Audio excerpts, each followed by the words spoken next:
by now I am sure that you are also, in fact, looking at the situation all over the world. So it is not to boast our efforts, but we in India feel that we are fairly in command of the situation, and we have reasonable control over the overall situation. And as compared to most of the countries in the whole world, we have probably performed well, better. And right now we know quite well where our enemy, the COVID-19 virus, is in India.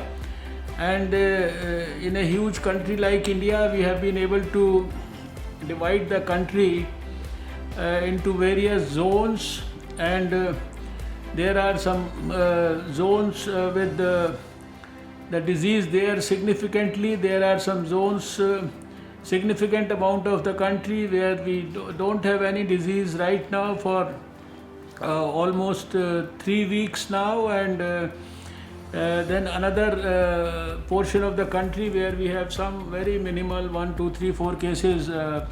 So we are, you see, very carefully we have drafted and crafted our strategy. We have the total cooperation of all the state governments.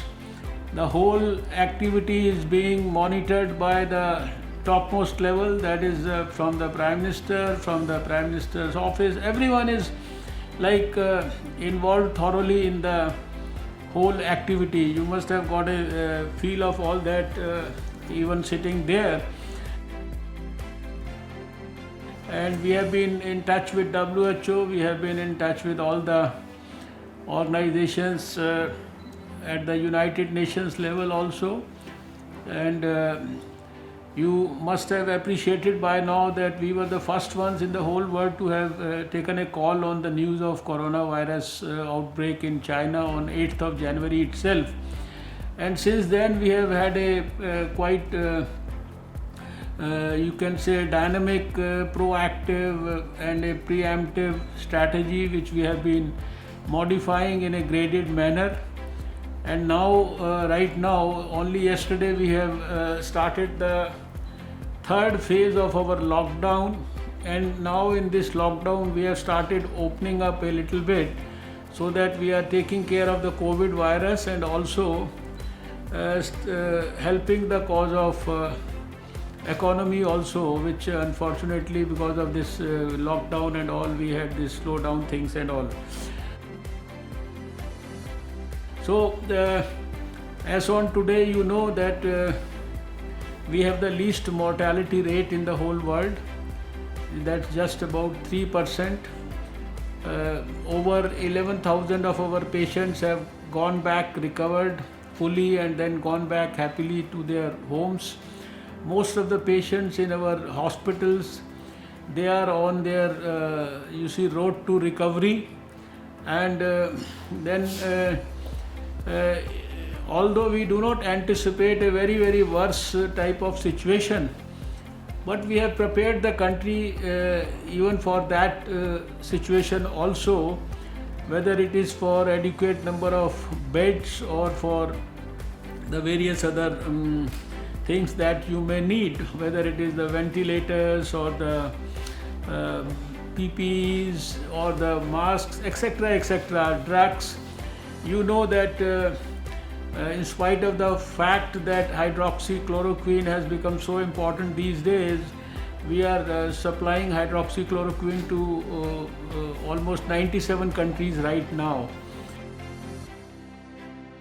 All non-COVID things, whether it is the emergency treatment for many of the illnesses for which people report to the hospitals, or whether it is the immunization, whether it is for maternal and child care, we don't lose the focus on these activities.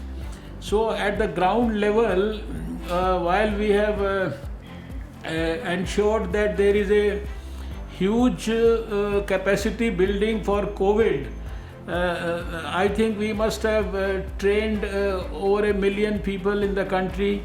on various aspects of COVID management, but we have simultaneously, continuously and consistently, we have impressed upon this point through the health ministers and through the heads of the medical institutions all over the country and through our field workers like the ASHA workers, that we should make sure that we don't compromise on immunizations. And as you know that this has been one of our very favorite subjects here, and we were, in fact, just before COVID we had plans to ultimately reach you see the best levels. My personal target has always been 100% immunization. I am never happy even with 90% immunization. So we are pursuing with that. It might have got a little bit of slowing or setback because of COVID, but still we have kept on pursuing this issue with the people, and we will certainly make up for any losses, if at all, on this front. So that's about the COVID and the immunization story.